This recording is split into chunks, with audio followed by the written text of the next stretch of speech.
the use of public beaches that's in jeopardy for native Puerto Ricans, but a wave of gentrification that is displacing many locals.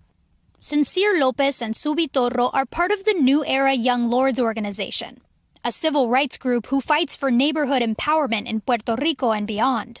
So what they're doing is they're buying the land, but then when that happens, the property value goes up. And what happens is the locals out here can't afford to remain in their homes. Investors, they look for what's best for business, not what's best for the people. One of the big names from the mainland who bought property in Puerto Rico in 2021 is YouTube personality Logan Paul. Both NBC News requests for an interview and a statement on his coastal purchase in Dorado Beach were denied by Paul and his team. Toro lives on the U.S. mainland, but is a descendant of Puerto Rican natives and says one of the most important things to combat this gentrification is representation for Puerto Rico in Congress. There's no one in Congress that stands up for Puerto Rico and stands up for what's going on in Puerto Rico.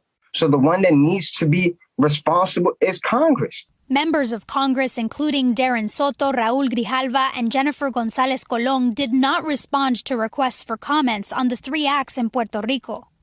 But in a February 16th virtual town hall, Senator Chuck Schumer had this to say. We ought to tell that governor, none of this bullshit where you let millionaires and billionaires escape taxes. On Puerto Rico's Department of Economic Development and Commerce website, it says the goal of Act 60 is to attract new investment to the island. They're deciding on what is the investment that is being done and how is that performed. We're losing the fight by trying to, be us against them when it doesn't need to be like that. I would say it's local lawmakers, but it's something about everybody. And if we don't all pitch in, we're going to keep losing the island.